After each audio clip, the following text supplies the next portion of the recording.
Hi, my name's Hugo, and welcome to the fifth part of my series on classical China. Now, before I jump in, I'd like to point out, I'd like to bring your attention to something. So there's two families which are important in this episode. There's the Liu family, Gaozu's family, and then there's the Lü family, which is the family of his wife. Now, the two names, Liu and Lü, sound pretty similar, but they are in fact different families. So keep that in mind.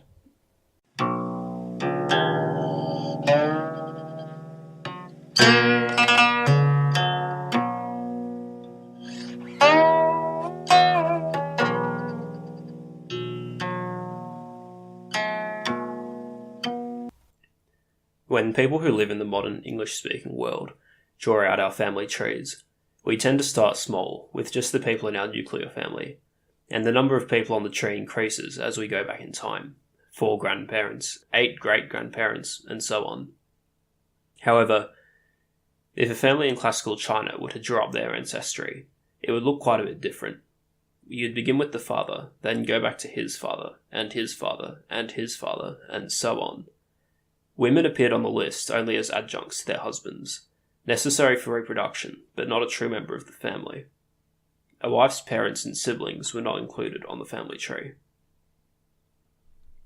According to traditional Chinese ethics, a nuclear family was just one unit of a patriline that could be traced back, through the male side, to a main ancestor. The preservation and reproduction of this patriline was the ultimate duty of the family. This ethic put women in a difficult spot. They were crucial for the reproduction of their husband's family, and it was demanded that they support their husband's patriline, but at the same time, they maintained loyalty to their birth family. In fact, though women lived with their husbands, they retained their maiden names, a sign of their location in a murky place between their husband's family and their own. This dilemma was further complicated by the fact that there was no prohibition against a man remarrying if his wife died, and that it was acceptable for men who could afford to do so to support several concubines in addition to their official wife. The demand on women to support their husband's patriline meant that the ideal concubine or second wife was one who prioritized the children of the official or first wife, who were the central inheritors of the patriline, even at the expense of her own. Historian Mark Edward Lewis relates a story from the 1st century BC work called Biographies of Exemplary Women, where 2 sons, one of the deceased first wife and one of the live second wife, are suspected of murder, but they both confess to protect each other. The officials asked the second wife, who she thought was the guilty one. Weeping, she chose her own son, saying that she had sworn to her husband to protect his older son by his first wife. An extreme example, and perhaps untrue, but it illustrates the difficulties raised by this conflict between instinctual interest and societal demand. Of course, many women did not live up to this unrealistic expectation, and the household of a man with many concubines was often ridden with bitter rivalries between the women of his harem, who competed for the status of favourite, not just for themselves, but for their children too. Although women often found themselves in crappy situations because of these conflicts, some were able to significantly influence the men they lived with, as wives, but most strikingly as mothers. Although Confucian ethics stated that women should defer to men, this dictum was usually subordinated to the demand for children to defer to their parents. Sons would often be very loyal to their mothers, and even after he himself had married, a man might consult his mother on important matters and listen to her instructions. Burton Watson, in his introduction to the Records of the Grand Historian, describes the situation humorously.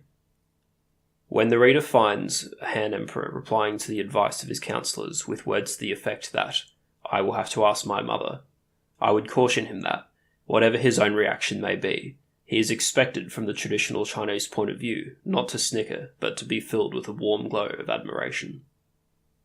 With that context in place, it's time to get into the life of one particular woman, the AUH, who was able to utilise these family dynamics to achieve an immense amount of power and to steer the course of the Chinese Empire for 15 years, while at the same time committing monstrous deeds in response to the tensions created by those particular dynamics. The AUH was born to a decent family. Her father was a scholar known as Master Lü, and a friend of the magistrate of Pei during the Qin dynasty. Her parents had always planned for her to marry someone important, possibly the magistrate himself. However, on one occasion, her father, while at a party held in his honour by the magistrate, met an enterprising man who was head of one of the villages of the county, and who, despite his lack of achievements and relative poverty, had managed to bluff and sweet-talk his way onto a seat at the table for the most honoured guests. Master Lü was impressed by this impetuous man, and predicted that he had a great future ahead of him. Lü offered the man his daughter to take as a wife. When Liu's wife found out, she was upset at him, believing that her daughter had just been married off to a nobody. But Master Lü shook his head, saying, quote, "This is not the sort of thing women and children can understand." Liu was married to the village head, and became his official wife. We don't know the exact year of their wedding, but she would have been in her 20s.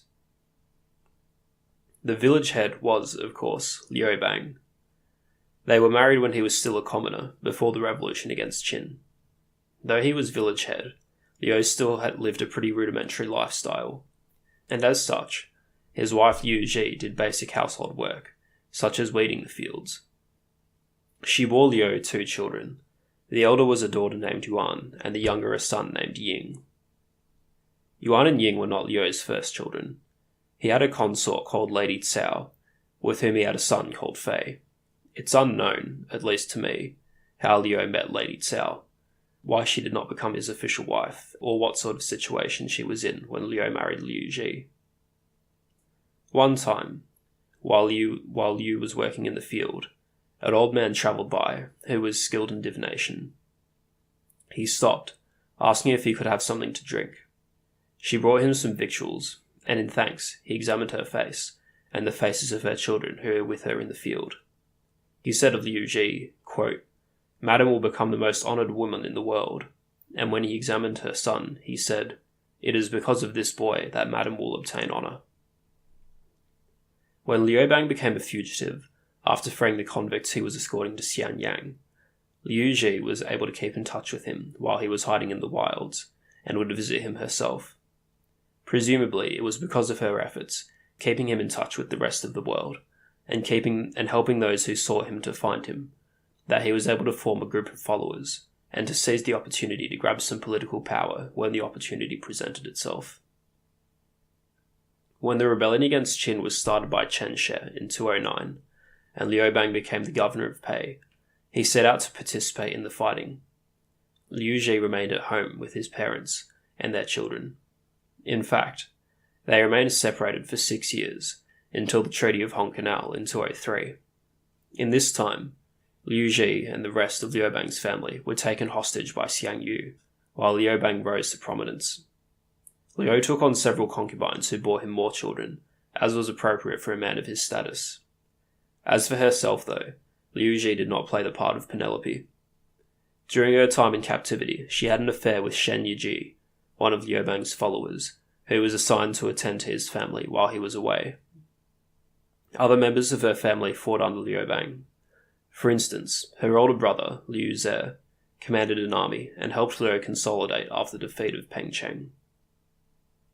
Though they were separated for the majority of the revolution and civil war, Sima Chen says that Liu Ji, quote, aided Gaozu in the conquest of the empire. It's an interesting statement, as it's more credit than the wives of, say, Xiang Yu or the first emperor get, although it's not clear exactly how she contributed to the conquest. Sima Chen goes on to say that she assisted in the punishing of important men during Gaozu's reign, which is true. As we saw last week, she played key roles in the executions of Han Xin and Peng Yue. When Liu Ji was reunited with Liu Bang after the Treaty of Hong Canal, she met Lady Qi, a consort whom Liu had picked up when he became King of Han. Here was the beginning of a rivalry that would end in a terrible way. Lady Qi was younger, and Liu treated her with great affection.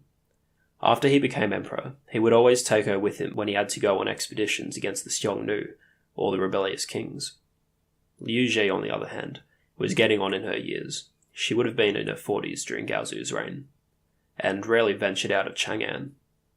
Moreover, Liu Ji's son Ying, the heir apparent, was, quote, weak and soft-hearted, while Lady Qi's son, Ru Yi, was deeply loved by Liu Bang, who saw much of himself in the boy. After Liu Bang became the emperor, Liu Ji, as his official wife, was named his empress, and her son Ying remained his heir. The son of Lady Qi, Ru Yi, was made king of Zhao in 200 BC. However, because Liu preferred Ru Yi out of all his sons, and Lady Qi remained his favourite consort, he wanted to make Ru Yi his heir, so that he would become the next emperor once Liu died. This made Liu Ji anxious. If her son did not become emperor, she and her family might fall out of favour, and lose the influence they had achieved under Gaozu. She consulted with one of her brothers, and Zhang Liang, one of Liu's greatest advisors, on what she could do to guarantee that her son remained the heir. Zhang Liang hatched a curious plot. There were 4 hermits, he said, who were all well respected, but had refused to acknowledge Liu Bang as emperor because they thought him too rude. If Ying could write a letter to these old men, and convince them to come to Liu Bang's court with the help of some gifts and money to be provided by the Liu family, Gaozu would be moved, and these hermits would surely influence him to keep Ying as the heir apparent. The 4 men were persuaded and came to Chang'an. It seems they were there for a few months before they actually met Gaozu. When they did, the emperor asked them, quote, "Gentlemen, I have sought you for many years, but you have always hidden from me. How is it that you deign to come now and wait upon my son?" To this they replied, "Your Majesty is contemptuous of others and given to cursing people. We did not consider it right to subject ourselves to insult, and therefore we were afraid and fled into hiding. But it came to our ears that the heir apparent was a man of kindness and reverence who loved others. The whole world, we heard, looked to him with yearning, but not a man would give his life for him. Therefore we have come." Gaozu was deeply impressed, and asked if the men would act as mentors for Ying. They assented, and toasted Liu, acknowledging him as emperor. Once they left, Liu summoned Lady Qi to him. He said, quote, "I had hoped to change the heir apparent, but these 4 men have come to his aid. Like a pair of great wings, they have borne him aloft where we cannot reach him. Empress Lü is your real master now." Lady Qi wept in response, but I wonder if she even had an inkling of the fate she would meet at the hands of her new master. With Ying's position as heir secure, he ascended to the position of emperor when Gaozu died in 195. He's known to history as Xiao Hui Wangdi, filial and pious August Emperor, Huidi for short. He was just 15 years old when he ascended the throne, and it was another 4 years before he came of age as a man. Being so young, it was only natural that his mother, now Empress Dowager Liu, would play an influential role in his government. Now, it seems appropriate to me to separate discussion of the next 15 years into 2 topics: the policies of the empire, including its foreign relations, and court intrigue. While there's overlap between the 2, I think it'll get too hard to follow if I just treat everything chronologically. And, like a good story writer, I'll leave the juicier intrigue stuff till last, dropping hints of the wanton deeds happening inside the palace as we go through the more mundane public events. As far as public achievements go, the reign of Huidi is mostly known for his fortification of Chang'an. He began construction on a city wall, which was completed in his 5th year, 190 BC. The work was done by groups of commoners from the country around the city, both men and women, presumably fulfilling their corvée labour obligation. The Book of Han records on 2 occasions assemblies of 145,000 people who worked on the wall for a month. On another occasion, a convict force of 20,000 worked on the wall. As well as building the wall, other additions to the city were made, such as a new marketplace and a temple for Gaozu. Outside of Chang'an, the Great Owl Granary near Xingyang, which had been critical in the Civil War, was repaired. Huidi's reign was also marked by rewards for common people, including a tax and corvée exemption for commoners who were, quoting from the book, filially pious, fraternally respectful, and diligent cultivators of the field, a tax exemption for people behaving virtuously. Property taxes were reduced. Increases in rank were granted en masse. Laws were made softer. For example, it was made illegal to sentence children under 10 and seniors over 70 to mutilating punishments, which included tattooing, amputations, and beatings.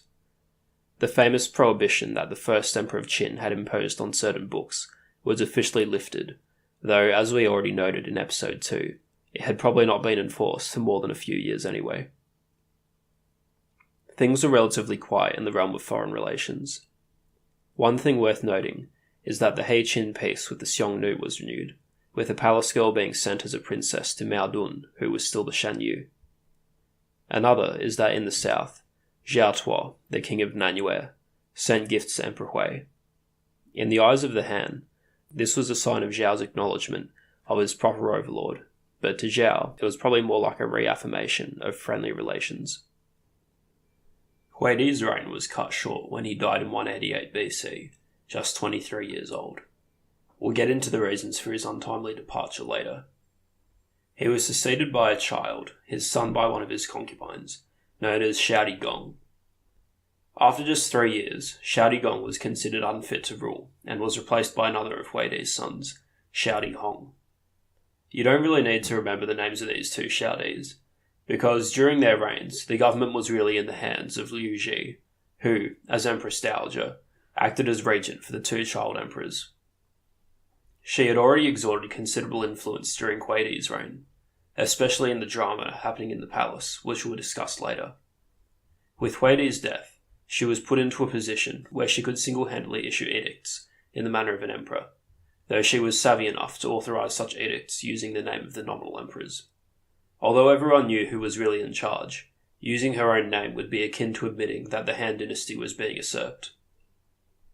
Yu continued to govern with the same philosophy behind Emperor Hui's reign: more liberalism, more leniency. She abolished the extension of punishments to criminals' relatives, as well as the law against something called monstrous talking, which was probably a prohibition on criticising the government. More ranks and exemptions were granted. All in all, the chapters on Huidi and Empress Lü in the records and the book are pretty bare of information about the common people, which is probably a good sign. The actions of common people are usually only recorded when they are rioting or starving. There are a few cases of natural disasters recorded in the Book of Han. There were 2 droughts in the reign of Huidi, and in the reign of Empress Lü, 2 major floods in the Yangtze-Han River system. The first of these floods, in 185 BC, destroyed 4,000 households, and the second, in 180, destroyed 10,000. On the frontiers, things got a bit more heated than in Huidi's reign, though they were still fairly calm. The Xiongnu conducted some raids in the north, showing how much they really thought of He-Qin. Especially bad was a raid on Didao in the winter of 182-1, where 2,000 people were abducted. Maodun, the great Shan Yu of the Xiongnu, who had forged the confederacy in conquest and pillaged China during the reign of Gaozu, was, by this time, an old man. He sent a letter to Empress Lü, showing he had a dirty sense of humour. Quote, "I am a lonely widowed ruler, born amidst the marshes and brought up on the wild steppes in the land of cattle and horses. I have often come to the border of China, wishing to travel in China. Your Majesty is also a widowed ruler, living in a life of solitude. Both of us are without pleasures, and lacking any way to amuse ourselves. It is my hope that we can exchange that which we have for that which we are lacking." He was asking the Empress to marry him. Liu was outraged. However, her generals, reminding her of the disaster Gaozu had suffered at Pingcheng, persuaded her not to launch campaign against the Xiongnu. She resorted to prostrating herself in writing, and begged Maodun to leave China alone. She replied, quote, "My age is advanced and my vitality is weakening. Both my hair and teeth are falling out, and I cannot even walk steadily. The Shan Yu must have heard exaggerated reports of her beauty. I am not worthy of his lowering himself, but my country has done nothing wrong, and I hope he will spare it." It seems that for the time being, the Xiongnu let up, and concentrated away from China, and instead focused on their other tribal neighbours to the west. Things also deteriorated with Zhao Tuo in Nanyue. For some reason, the Empress imposed a trade embargo on Nanyue. In response, Zhao elevated himself from the title of king to emperor, putting himself on the same level as the ruler of China, in the spring of 183. A few years later, in the autumn of 181, Zhao invaded the Chinese kingdom of Changsha, which bordered Nanyue to the north. Zhao's army pillaged a bit and returned home. The army that the Empress sent to counterattack made little headway due to the difficult mountainous terrain, while a humid subtropical environment lived up to its reputation as being a disease hotspot for the northerners. The problem of Zhao Tuo was settled in 180, shortly after the empress's death. Lu Jia, a Confucianist who had been Gaozu's original envoy to Nanyue, and had been on friendly terms with Zhao Tuo, was sent back to Nanyue to smooth things over. He persuaded Zhao Tuo to chill out and drop the pretense of being an emperor. So, though there were some bumps in the realm of foreign relations, as far as general public order went, things were actually pretty decent under Empress Lü. Even the standard histories, which admonish her for the actions we'll recount in the second half of the episode, concede this point. At the end of her chapter in the records, Sima Qian concludes, quote, "In the reign of Emperor Hui and Empress Lü, the common people succeeded in putting behind them the sufferings of the age of the warring states, and ruler and subject alike sought rest in secretive action. Therefore, Emperor Hui sat with folded hands and unruffled garments, and Empress Lü, though a woman ruling in the manner of an emperor, conducted the business of government without ever leaving her private chambers, and the world was at peace. Punishments were seldom meted out, and evildoers grew rare, while the people applied themselves to the tasks of farming, and food and clothing became abundant." Indeed, even modern historians have recognised this period as a time of consolidation and recovery. The government seemed happy to take a laissez-faire approach, allowing the people to manage their own welfare, concentrate on their farms, and not putting too many obligations on them. I've seen historians take two stances on what philosophy was behind this style of government. Michael Lowe sees it as an evolution of the legalist theory that had been Qin's trademark, into what he calls the modernist view. We'll get into modernism with more detail in later episodes. For now, suffice it to say that it inherited from legalism its pragmatic approach, describing how the tools of government could best be used to serve the interests of the ruler. Perhaps in the early years of Han, there was more emphasis on the reward handle of government than the punishment handle that Qin had got such a bad rap for, but the philosophy behind the ideas was nearly the same. One example of a technique that had been used by Qin, and was also used by Han in this period, was using taxation to incentivize children to move out of home and make the nuclear family the standard. In the 6th year of Huidi, 189 BC, unmarried girls between 15 and 30 were faced with a poll tax of 5 times the normal rate, to encourage them to find a husband, move out of home, and start a new household.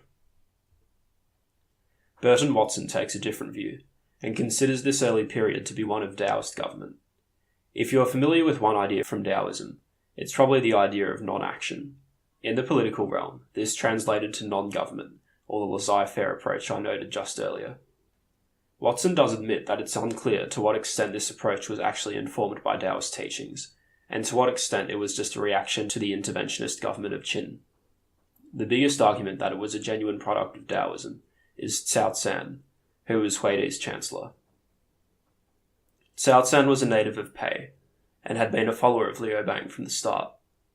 He had participated in several campaigns during the wars.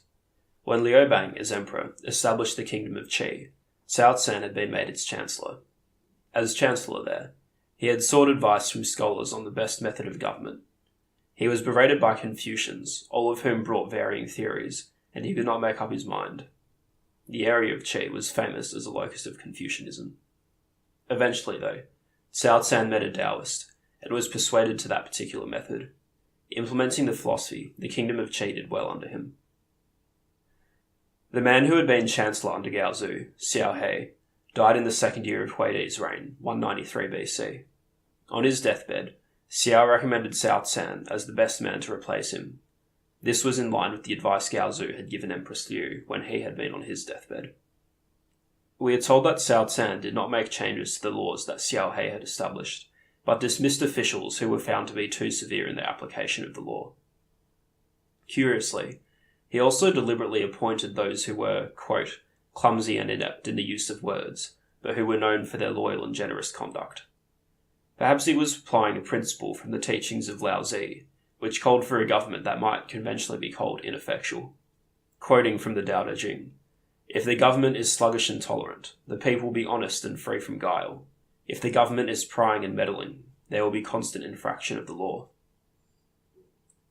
It seems a certain level of incompetence was not a bad thing, if it prevented officials from abusing their powers.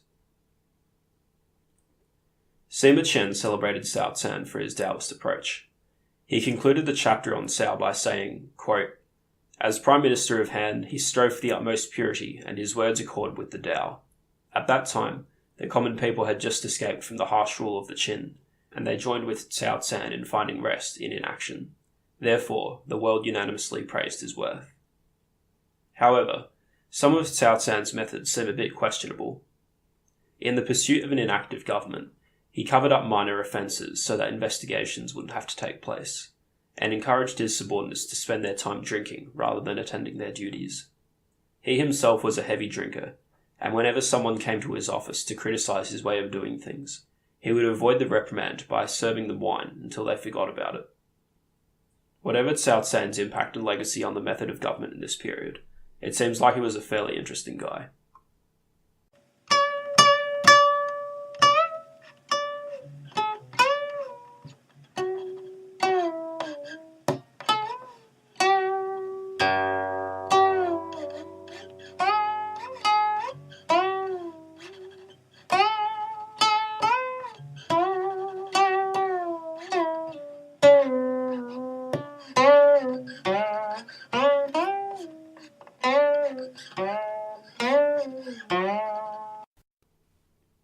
So, we've given the policy history a good look over, and it's time to focus on the more infamous side of Empress Lü's influence and regency. We'll be going back to 195 BC, when Gaozu died, and Huidi took the throne. Though Huidi was emperor, he was young, and Lü, as his mother, wielded enormous influence in the palace. Her first impulse was to take some sort of revenge on Lady Qi, the woman who had been Gaozu's favourite consort, and on Lady Qi's son, Liu Ruyi. Lady Qi was living in the palace in Chang'an, with the rest of the imperial court, but her young son had been made king of Zhao and was living there, with Zhou Chang as his chancellor to protect him. Zhou Chang was one of the most respected ministers of the empire, and had been deeply trusted by Gaozu. At the onset of Han, he had served as the imperial councillor, one of the 3 highest officers. One amusing episode tells how one time, he sought Gaozu to inform him of some important matter, only to intrude upon the emperor sharing an intimate moment with Lady Qi. Terribly embarrassed, Zhao Chang ran away, but Gaozu actually chased after him and restrained him by toppling him and sitting on the back of his neck.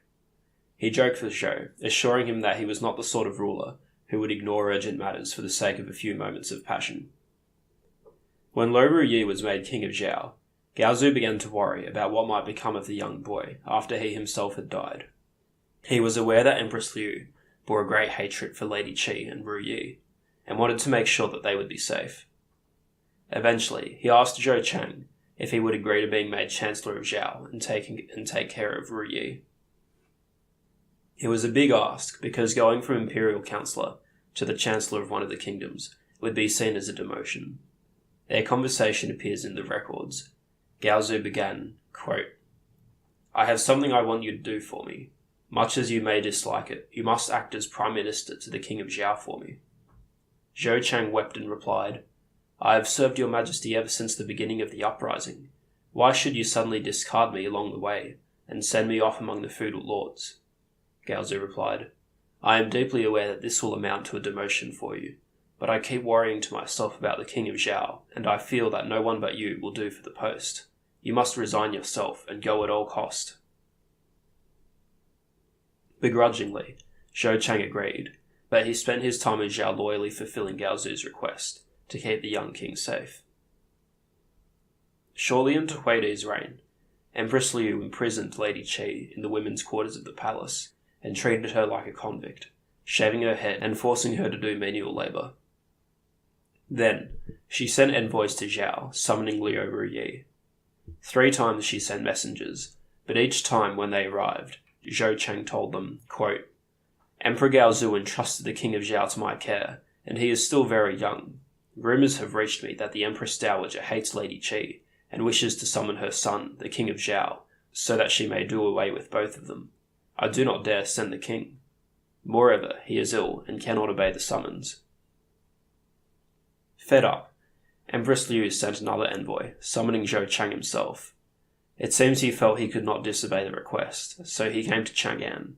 However, when he got there, Empress Lü sent one more messenger to Zhao to ask for Ruyi, and this time, without Zhou Chang to stolidly refuse, it seems the court of Zhao sent the young king on his way. Before the boy could fall into the clutches of the empress, however, Huidi, who was also worried about Ru Yi, took some initiative of his own, and went out to meet his younger brother at the Ba River before the boy arrived in Chang'an. There, he was able to take Ru Yi under his wing, and when they went back together, Huidi accompanied Ru Yi everywhere, so that the empress would never have a chance to pull anything. At this time, Huidi was 16 years old and Ru Yi 14. This was just a few months into Huidi's reign, and the tragic image of Ru Yi clinging to the emperor for protection in the emperor's own palace gives an idea of how much Empress Lü's influence already pervaded. In the 12th month of Huidi's first year, the winter of 195-4, the young emperor woke up early one morning to go for a short hunt.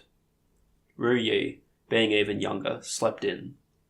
Empress Lü heard that Huidi was out, and she secretly ordered a servant to poison Ru Yi's breakfast.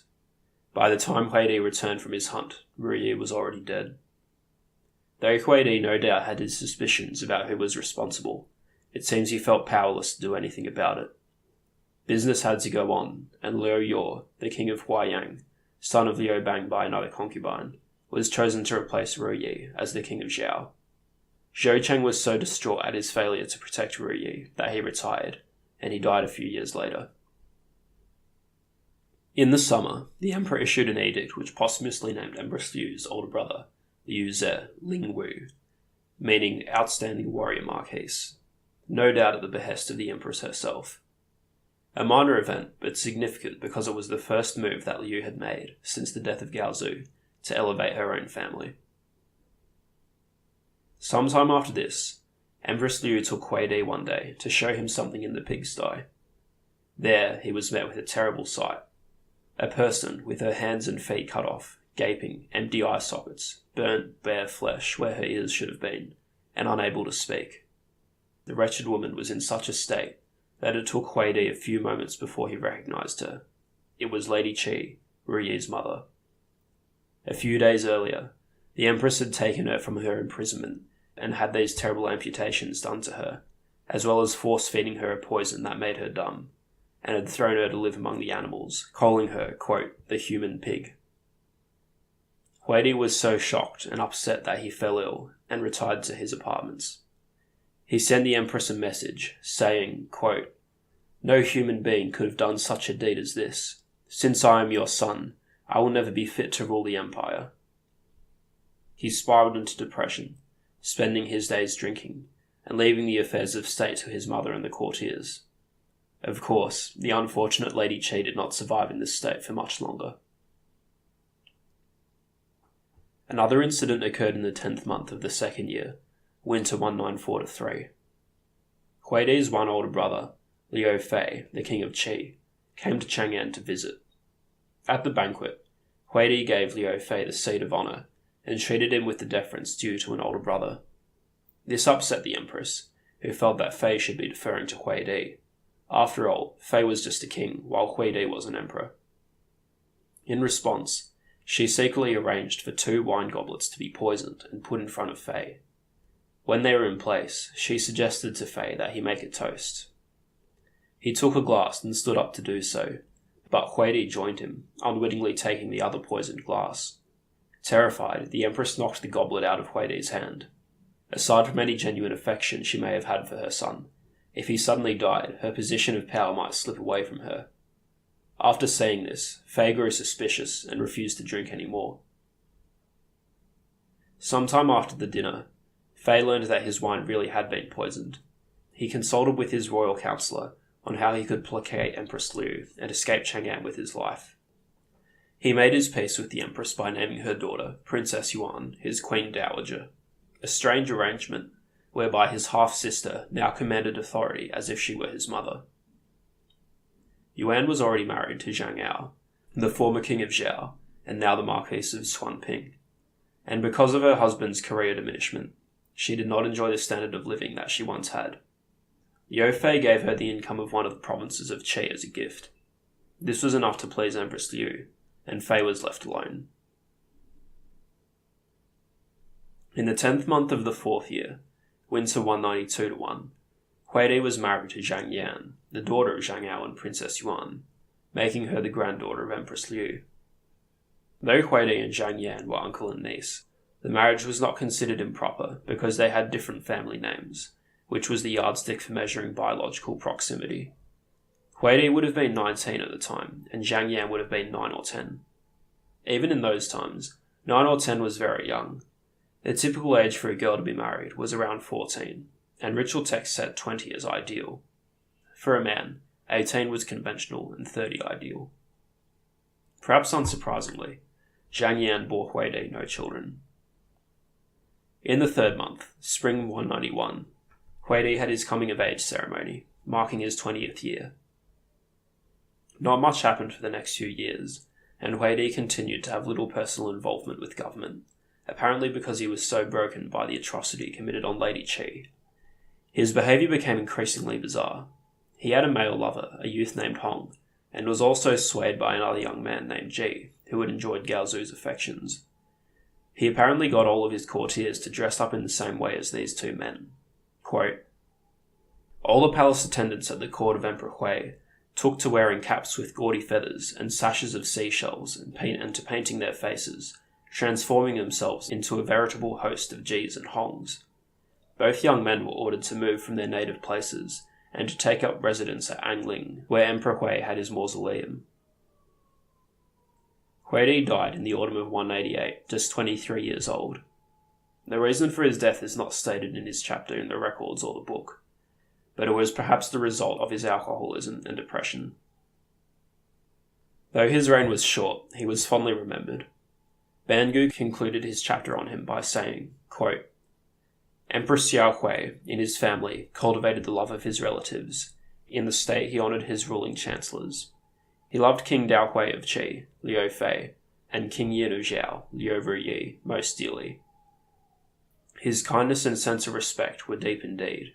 He may be called a most generous and kindly ruler. He happened upon a time when the state was ruled by Empress Dowager Liu, who damaged and injured his perfect virtue. It was sad indeed." At Huidi's funeral, we are told that his mother, Empress Liu, though she mourned for him, did not shed a tear. A page boy, Zhang Biqiang, the son of Gao Zu's great advisor, Zhang Liang, pointed this out to the chancellor, Chen Ping. Chen Ping was the man who had helped Gao Zu escape from the Xiongnu at the Battle of Pingcheng, and whose scheme had been used to arrest Han Xin, the king of Chu. After the death of Cao Can in 190 BC, 2 chancellors had been concurrently appointed, Chen Ping as chancellor of the left, and a man named Wang Ling as chancellor of the right. This appointment was also in accordance with the dying wishes of Gao Zu, who thought the two would make a good pair. Chen Ping asked Zhang Biqiang why he thought the empress was not crying at the death of her son. Zhang Biqiang suggested that she was worried that with her son dead, her position was now insecure. To put her at ease, Zhang said, some of her nephews should be made generals and put in charge of the garrisons at Chang'an. When this was done, her mourning appeared to become more sincere. Sima Qian writes that the appointment of these men was, quote, the start of the Liu family's rise to power. Because Huidi's empress, Zhang Yan, had borne no children, Empress Lü executed a scheme to pretend that a boy named Gong, who was the son of Huidi by one of his concubines, was in fact the son of Zhang Yan. The real mother of the boy was killed. Neither he nor his successor received a posthumous name. He is usually known as Chen Xiaodi, meaning something like former young emperor, otherwise known as Shadi Gong, young emperor plus his personal name Gong. He was just 4 or 5 when he became emperor, and because he was so young, Empress Dowager Liu was able to fully exercise power as a regent. As the line in the standard histories goes, quote, all orders issued from the Empress Dowager, and she called them decrees after the manner of an emperor. That Chen Shadi and his successor were nothing more than puppets at the hands of Empress Liu is recognised by the fact that the standard histories have a chapter for her but not for them, and they record events by the years of her reign rather than of theirs. By the way, as Yang Yan was now supposed to be the mother of the emperor, she was actually the Empress Dowager, while Liu became the Grand Empress Dowager. However, because Zhang Yan doesn't have as much of a role to play, I'm going to continue referring to Lü as Empress and Empress Dowager, and I'll use Zhang's name specifically when we get back to her. Lü wanted to make members of her own family kings, and consulted with the two chancellors, Wang Ling and Chen Ping, on what they thought of the idea. Wang Ling was strongly against it. He claimed that during the reign of Gao Zu, the emperor and his ministers had sworn an oath, by the sacrifice of a white horse, that only members of the Liu family should become a king. However, when the empress consulted Chen Ping, as well as Zhou Bo, who had formerly been supreme commander, they saw no issue in it. They argued that if Liu Bang had made his former relatives kings when he had been emperor, there could be no harm in Liu making her relative kings now that she was acting as emperor. Outraged, Wang Ling fumed at Chen Ping and Zhou Bo, demanding to know what they were at by betraying the oath they had sworn with Gao Zu.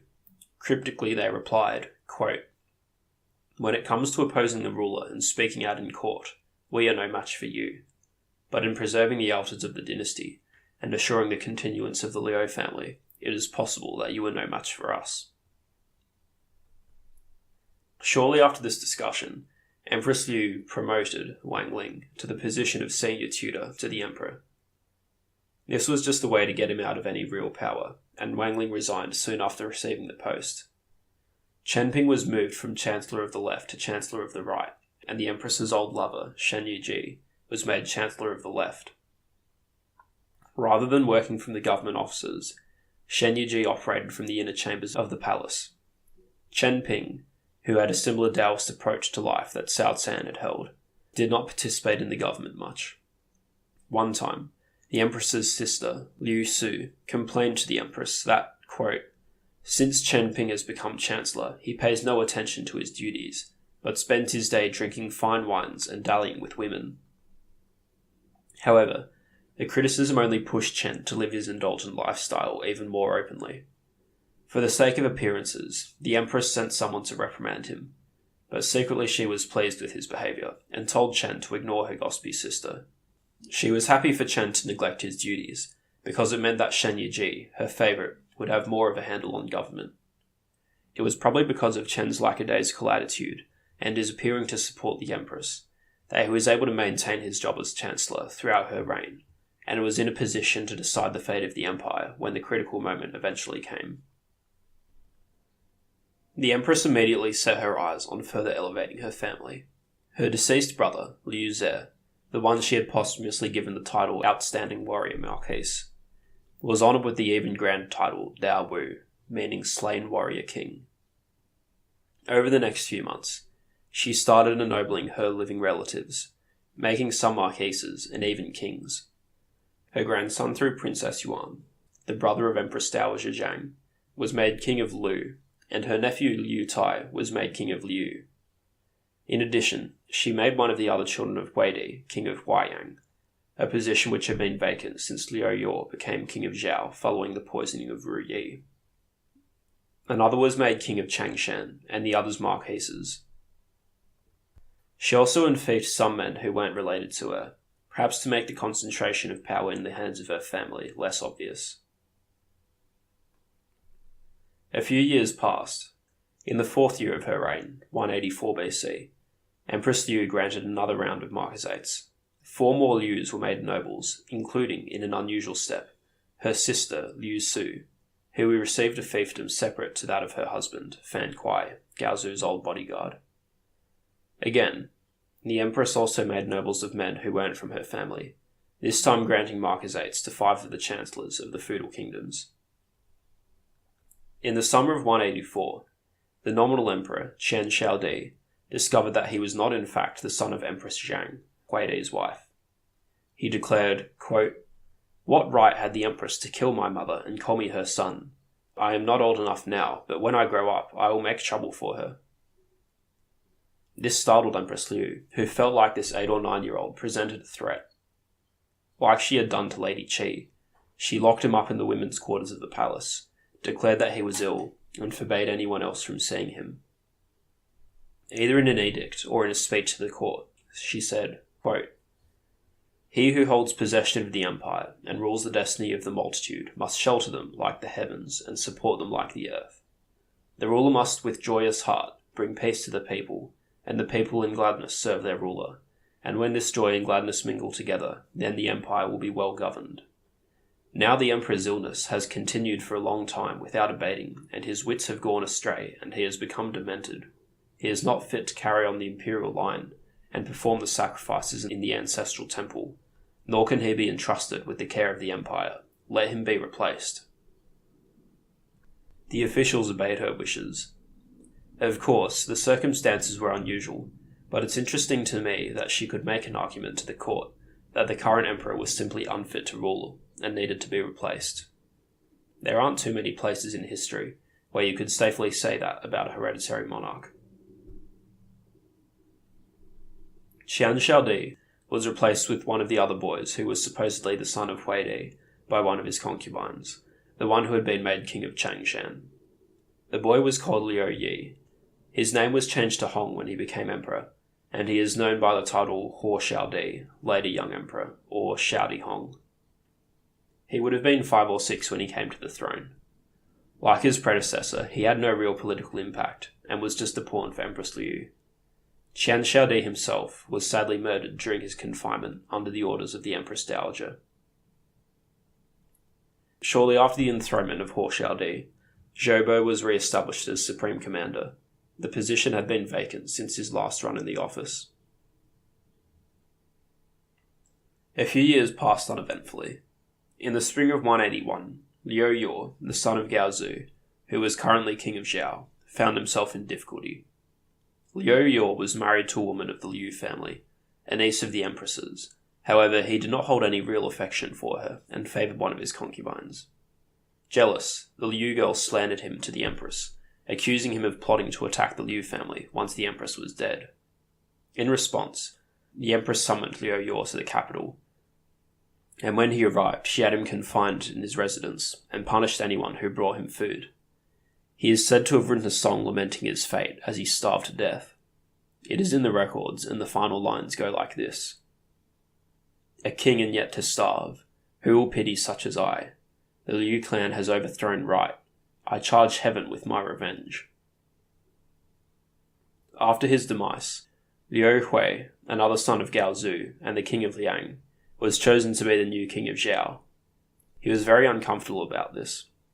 After all, the last 2 kings of Zhao, Ru Yi and Yor, had been killed by the empress.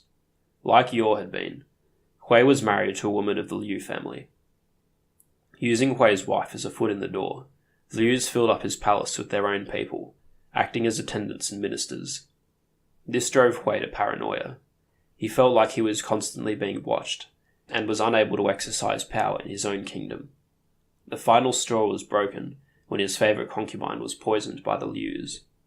Grief-stricken, Hui committed suicide in the summer. When Empress Lü heard of this, she declared that Hui had forsaken his duties as a king and to his ancestors, and did not allow his heir to succeed him as king. Instead, a few months later, her nephew Liu Lu was made king of Zhao. Perhaps this had been the intended result of tormenting Liu Hui all along. Another Liu was made a king in the autumn, when Liu Jian, the king of Yan, died. This time, the empress simply sent someone to openly murder the heir, and put a son of her nephew Liu Tai, Dong, on the throne. By this time, 3 Lius were kings. Liu Chan, the empress's nephew, was king of Liu. Liu Lu, another nephew, was king of Zhao, and Liu Dong, the son of her late nephew Liu Tai, was king of Yan. In addition, 3 of the children of Huidi were kings, though because they were young, they still lived in Chang'an, where they remained under the influence of the empress. Moreover, several Lius had become marquises. The only other people to have been made kings during her reign, and who were still on their thrones, were the king of Lu, Zhang Yan, grandson of the empress through Princess Yuan, and Liu Ze, who was the oldest living member of the Liu family, some sort of cousin of Gaozu's, but who was connected to the Lius by marriage. He had been made king of Lanya in an attempt to get him on side. Against this, 5 Lius who had received their titles in the time of Gaozu remained. There was Liu Jiao, the king of Chu, Liu Chang, the king of Huainan, Liu Pi, the king of Wu, Liu Xiang, who had inherited his father Fei's position as king of Qi, and Liu Heng, the king of Dai. There were also important men in Chang'an, old followers or relatives of Gaozu, who remained loyal to the Lius. China simmered as everyone waited to see what would happen when the Empress Dowager finally died. They didn't have to hold their breath for long. In the spring of the 8th year, 180 BC, the Empress was on her way back from performing a sacrifice, when she was bitten by something that appeared to be a blue dog, which disappeared after it attacked her. She fell sick, and a diviner was called to see what it was about. The diviner said that the dog had been a ghost of Ru Yi, the boy she had killed all those years ago. Empress Lü held out for a few more months. However, by the autumn, she was on her deathbed. She prepared the capital for the trouble she expected to happen after she died, making Liu Lu, the king of Zhao, the commander of the north garrison, as well as general of the army, and Liu Chan, the king of Liu, commander of the south. This move effectively shut Zhou Bo out of any influence over the military, even though he held the position of supreme commander. She said to the two kings, quote, "When Emperor Gaozu conquered the empire, he made a compact with his followers that if anyone not of the Liu family became a king, the empire should join together in attacking him. Now the members of the Liu family have become kings, and the great ministers are displeased. The emperor is very young, and I fear that when I have passed away, the ministers will make trouble for you. You must bring your soldiers to guard that palace. Take care, and do not accompany the funeral processions. Do not allow yourselves to be coerced by others." Liu Ji died on the day Sin Si of the 7th month, the 18th of August, 180 BC. To me, it's really interesting to think about how this woman, like most of the earlier followers of Gaozu, began life in a fairly ordinary way, but had found herself in an amazingly powerful position by the end. We met her at the start of this episode as a farm wife, weeding the paddock with her children. She went down in history as the exemplary evil Empress Dowager. We just don't know enough about her early life to answer the question, but I would love to know if she had always been the sort of person who would torture and kill her husband's other consorts and sons, or if the dramatic and sudden increase in hers and her husband's circumstances had some effect on her sanity. There are several cases in history of ambitious women who circumnavigated the patriarchal rules of their society by influencing the men who nominally held power so that they could exercise it themselves. However, I don't think Empress Lü quite fits this mould.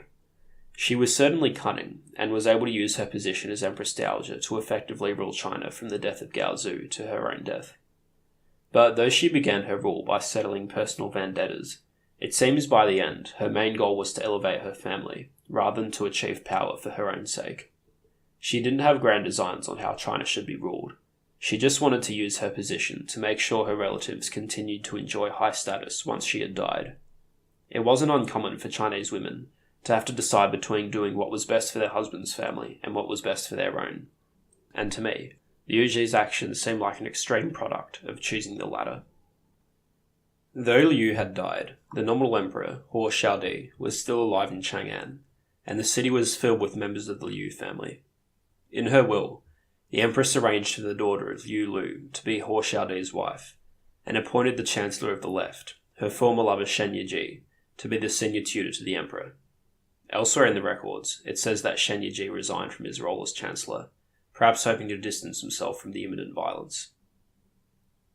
The empress also made Liu Chan a chancellor of state. From what I understand, the offices that Liu Lu and Liu Chan now occupied, general of the army and chancellor of the state, were outside of the usual triumvirate of chancellor, imperial councillor, and supreme commander.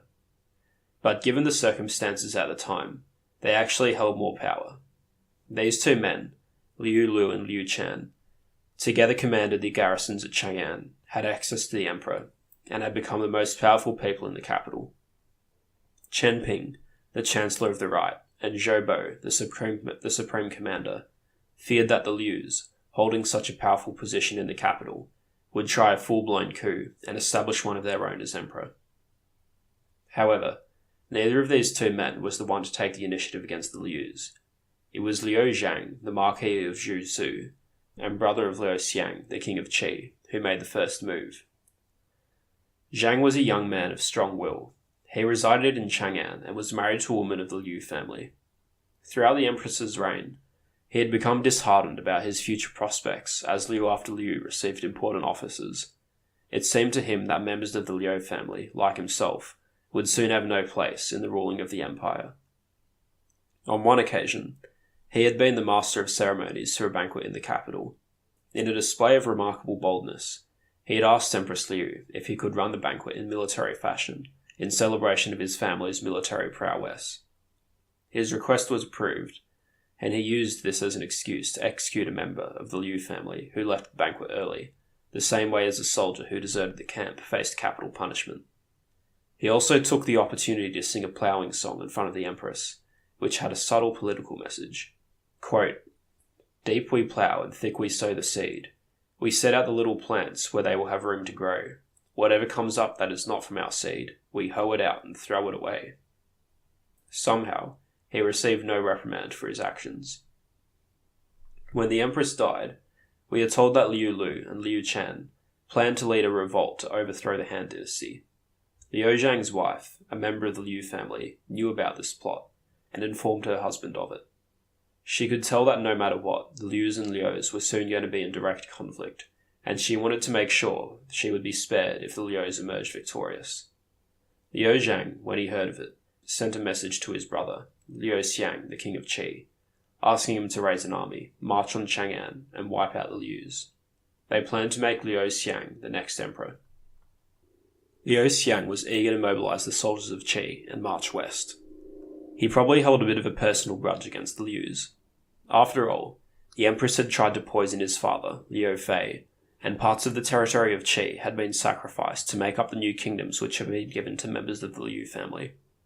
But before he could raise his soldiers, the Chancellor of Qi, Xiaoping, who had been appointed by Empress Liu, moved to stop him.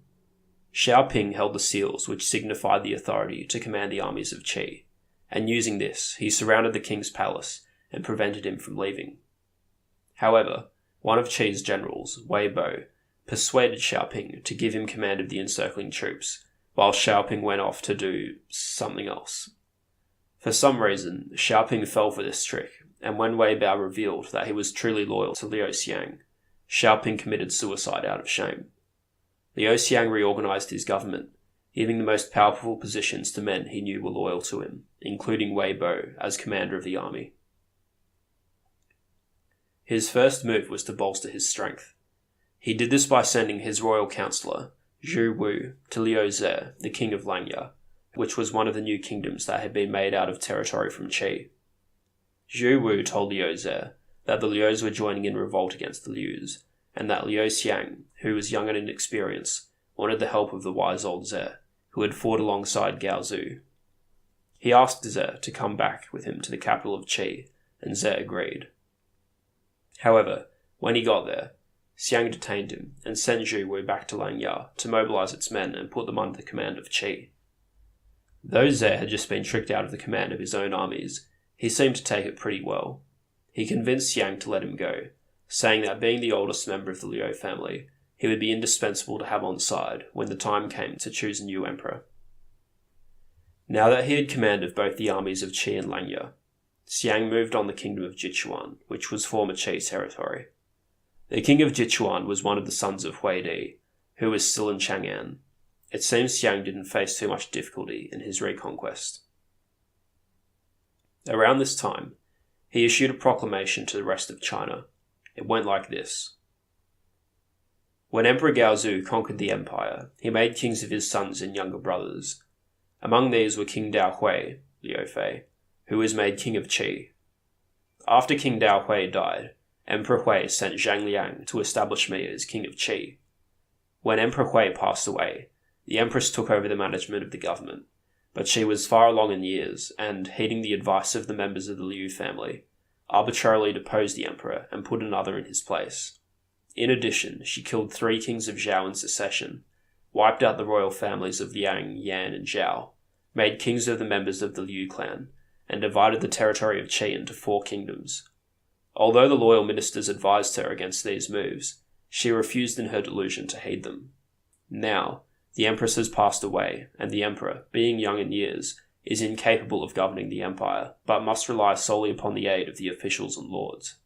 The members of the Lü family have therefore proceeded to help themselves to official posts, have massed soldiers to consolidate their power, have terrorized the marquises and loyal officials, and are forging imperial decrees and issuing orders to the empire. Such actions imperil the ancestral temples of the dynasty. I have therefore led forth my troops, and shall enter the capital to punish all those who have unrightfully assumed the title of king. In response to the threat presented by Liu Xiang, Liu Chan and Liu Lu decided to send an army east to defeat the forces of Qi. However, they dropped the ball a bit in their choice of general. The man they picked for the job was a bloke called Guan Ying, who was a native of Pei and former silk merchant, and had been a follower of Gao Zu from early in his career. When Guan and his army had arrived at Xingyang, the city in the middle of China that had been at the centre of the struggle between Liu Bang and Xiang Yu, he stopped to consider the likely outcome if he followed his orders and defeated Liu Xiang. He said to himself, quote, "The Liu family has seized control of the troops within the pass and are imperiling the Liu clan, intending to make themselves rulers. Now, if I defeat the forces of Qi and return to the court to report my success, this will only increase the power of the Lius." He therefore sent envoys to Liu Xiang, asking for a truce and suggesting that they wait it out to see what would happen in Chang'an. Liu Xiang agreed to this, and for the meantime set about quietly consolidating some of the territory he had reclaimed. So, what would happen in Chang'an? After Liu Zhang had taken the first steps against the Lius by rallying his brother to raise the armies of Qi, Chen Ping and Zhou Bo took charge of the counter-conspiracy. Their first move was to try and defuse the situation by getting Liu Lu and Liu Chan out of the capital. Remember, both Lius had been made kings by Empress Lü. Really, they ought to have been residing in and governing their kingdoms, rather than commanding the garrisons and government of the imperial capital. To try and convince them to leave, Chen Ping and Zhou Bo blackmailed a friend of Liu Lu's, Li Ji, by threatening Li's father. They told Li Ji to visit Liu Lu, and try and convince Lu that he and Chan should relinquish their power in the capital and go to their kingdoms. Li Ji obediently fulfilled his role as a pawn, visiting Liu Lu, and presented him with his argument. Quote, "After Emperor Gao Zu and Empress Lü together conquered the world, 9 kings of the Liu family were set up, and 3 of the Liu family. All of this was done after deliberation with the high officials. The decisions were announced to the various feudal lords, and they in turn expressed their approval. A somewhat revisionist account. The 3 Liu kings were the ones who had been set up after Gao Zu's death. Now the Empress Dowager has passed away, and the Emperor is still very young. And yet although you wear at your girdle the seals of the King of Zhao, you have not hastened to your new kingdom to guard it as a feudal lord should, but have become supreme commander and remain here in charge of the troops. This has aroused the suspicion of the great ministers and nobles. Would it not be better to return your general's seals and transfer your troops to the Grand Commandant Zhou Bo? If you can persuade Liu Chan, the King of Liu, to relinquish his seals as Prime Minister as well, and if both of you take on an oath with the high officials that you will proceed to your kingdoms, then the armies of Qi will surely disband, the officials will rest easy again, and you may rule your vast kingdom with a tranquil mind. In this way, you will assure the safety of your heirs for countless generations to come." Liu Lu was apparently persuaded by this, and was in favour of leaving the capital. However, when he consulted with the members of the Liu family, some thought it would be a bad idea. Consequently, he hesitated in returning command of the garrison to Zhou Bo, and leaving Chang'an for his kingdom of Zhao, and instead remained in the capital. In the 9th month, the news that Guan Ying had gone over to the side of Liu Xiang reached Liu Chan, the Chancellor of State. The acting imperial councillor, Cao Ju, the son of the old Chancellor Cao San, overheard the conversation, as he had gone to visit Liu Chan on some government business. Having heard that Guan Ying had joined the Liu's, he rushed off to tell Chen Ping and Zhou Bo. Chen and Zhou decided that the hour to act had come. The plan to trick Liu Lu and Liu Chan into giving up their power had failed, so it was time to use more forceful methods. Zhou Bo asked for help from the man who was in charge of imperial credentials, and together they forged orders from the emperor to allow Zhou Bo to enter the northern garrison, the one under Liu Lu's command. At the same time, he got Li Ji, as well as the director of guests, to tell Liu that the emperor had granted Zhou Bo control of the northern garrison, and that Lü was to give up his general's seals and withdraw to his kingdom. Liu trusted his friend Li Ji, so he gave them the seals. In turn, they took the seals to Zhou Bo, who then went to inspect the troops of the garrison. He made them undergo a simple test of loyalty. Those who favoured the Liu clan were to raise their right arms, and those who favoured the Lius were to raise their left. Probably because the men could see which way the wind was blowing, not a single right arm protruded above the crowd. Thus, the conspirators had won control of the northern garrison. All that remained was Liu Chan's garrison in the south. Chen Ping ordered Cao Ju, the acting imperial councillor, to the Wei Yang palace to prevent Liu Chan from entering the inner chambers where the emperor was. He also sent Liu Zhang to the northern garrison to help out Zhou Bo. Liu Chan, who was still unaware that the conspirators had already taken control of the northern garrison, came to the Wei Yang palace with his entourage, allegedly to depose the emperor. However, Cao Ju had arrived before him, and under his orders the guards blocked him from entering the emperor's inner chambers, leaving Liu Chan to frantically pace back and forth, waiting in awful suspense. Cao Ju galloped off himself to report the situation to Zhou Bo. Though it looked like they held the advantage, Zhou Bo was hesitant to publicly declare what had happened. Instead, he sent Liu Zhang with a force of 1,000 men to the Wei Yang palace, so that they could guard the emperor. When Liu Zhang and his men arrived at the palace, they found Liu Chan and his men in the courtyard. Not hesitating a moment, Liu Zhang attacked Liu Chan. We are told that a divine wind rose up at this critical moment, throwing Chan's men into such a confusion that they could not fight. Zhang chased Chan to the palace, where he killed him. The young emperor, Huo Shadi, who was likely quite frightened by what was going on outside, heard that Liu Zhang had killed Liu Chan, and sent someone to present Liu Zhang with some imperial credentials, signifying that the emperor recognized his authority. Using these, Zhang gained access to the other great palace in the city, the Chang'e Palace on the eastern side, where he decapitated the Liu, who was captain of the palace guard. With all of this done, Zhang returned to the northern garrison to inform Zhou Bo of what had been accomplished. Zhou was very pleased with the success. He declared that Liu Chan had always been his biggest concern, and with him gone, the city was all but theirs. What followed was, in terms of numbers, more frightful than anything that Empress Lü did during her years as Empress Dowager, though it receives just one paragraph in the standard histories: a complete purge of the Lü family. Every Liu in Chang'an, men, women, and children, were arrested and executed. Liu Lu was beheaded, Liu Su beaten to death. Men were sent to Yan to execute Liu Dong, the remaining Liu king. Empress Dowager Zhang Yan, the wife of Huidi, was deprived of her title, and her brother, Zhang Yan, the king of Lu, was deprived of his. It was a ruthless end for the family that had helped Liu Bang subjugate the empire. I'd like to look back for a moment to when Liu Lu was dallying between retiring to his kingdom of Zhao or staying in the capital.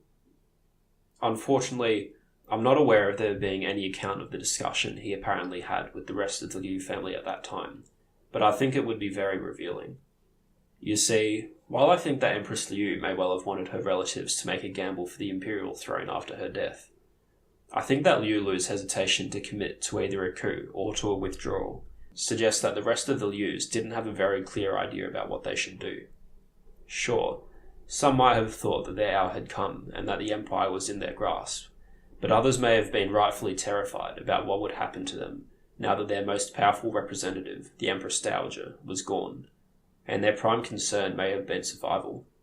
In other words, Liu Zhang's accusation that they were plotting an usurpation may well have been Polony. As an illustration of the discord within the Liu camp, one day, while Liu Lu was still tossing up whether to return command of the army to Zhou Bo, he passed by his aunt Su's house, on the way back from a morning hunt. Liu Su was the empress of Emperor Liu, who had received a marquisate. Liu Lu went to visit her, only to find her ruining her pottery and jewellery by throwing it on the ground. She sobbed at him, quote, "You are a general, and you go and throw away your army. Now the Lius will not be safe anywhere. I won't keep them around for somebody else to enjoy." Now, one thing that might have been niggling at you while I've been talking about this coup is the question of a new emperor. Remember, when Liu Xiang, the king of Qi, had heeded Liu Zhang's advice and revolted, he had plans of making himself emperor after the Lius had been done away with. But, you might be wondering, wasn't there already a Liu emperor on the throne? Shadi was the son of Huidi by one of his concubines, right? Well, according to the conspirators, wrong. Now, it seems to have been a somewhat open secret that Qian Shadi, Shadi's successor, had not really been the son of Huidi's empress, Zhang Yan, but had been born by one of his other consorts. The conspirators took this idea one step further. They decided that Huidi's other sons were not actually, well, his sons. They claimed the boy who was now emperor and his 3 brothers, who currently were enthroned as kings, were actually the children of other families. Empress Lü had murdered their mothers and smuggled them into the inner sanctum of the imperial palace, and forced Huidi to act as if they were his own sons, also that the Liu family could put some pliable young children into positions of power. Modern historians are not entirely sure of the question of whether these boys were actually Huidi's sons, though most are willing to treat the allegations that they weren't as just allegations, meant to justify the fate that would soon befall them. Whether or not they were the children of Huidi, their fate was a tragic one. After the new emperor had been decided, a marquis from the Liu family requested the job of, quote, cleaning the palace, in preparation for its new resident. He and another marquis entered Shadi's chamber, where the young emperor was attended by his eunuchs and guards. They informed the boy that he was not part of the Liu family and was not the legitimate emperor. After they explained all that had happened during the day, the guards laid down their weapons, and the emperor was told to accompany one of the marquises. The boy asked, quote, "Where are you taking me?" And he received the reply, "You are going to leave the palace and stay in one of the lodges." That night, Shadi and his 3 brothers, who were all living in Chang'an, were each quietly murdered.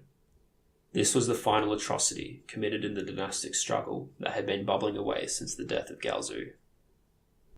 So, who was this new emperor that was to lead Han China, now that it had overcome its most recent challenge? Those who had plotted the coup, led by Zhou Bo and Chen Ping, considered the matter. It seems that the candidates under consideration, who were not in Chang'an yet, were not involved in the discussion. With all of Huidi's children declared to be not really his children, it wasn't clear who was next in line to be emperor. Ultimately, 3 men were considered for the promotion: Liu Xiang, the king of Qi, Liu Chang, the king of Huainan, and Liu Heng, the king of Dai. Gaozu's oldest son had been Liu Fei, and Liu Xiang was Liu Fei's heir. Perhaps the king of Qi would receive what he had hoped for when he set out to march on Chang'an. However, it was objected that Liu Xiang's wife's family had an evil reputation. To make him emperor would be to invite a repetition of the crisis they had just dealt with. A similar argument was made against Liu Chang, and he was also thought to be too young. He would have been 18 or 19. Perhaps the council had the memory of the feeble Huidi in mind. It was decided that Liu Heng, the oldest living son of Gaozu, should be the next emperor. He and his wife's family were thought to be suitably virtuous. He was summoned to Chang'an, and, like all good emperors do, he humbly declined the offer to become the son of heaven when it was first made. However, at the persistent supplications of the ministers, he finally agreed, and became emperor on the day Jiyu of the 9th month, the 14th of November, 180 BC. He is known to history by his posthumous name, Xiaowen Huangdi. My tentative translation is filial and cultured August Emperor, Wendi for short. His reign is what we'll be discussing next time.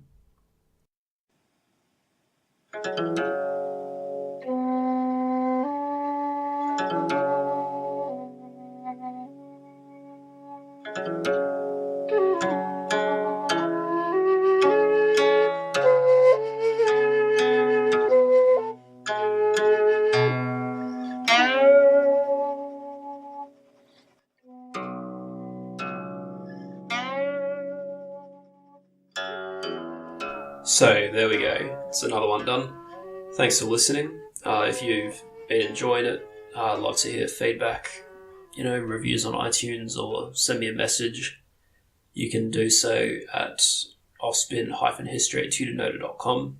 You can also go to my website, offspinhistory.wordpress.com, where there's a chat box thing, or message sending box thing. And you can even leave a comment on the YouTube video that this podcast actually exists as. So there's a few ways. Next one should be out 2 weeks again.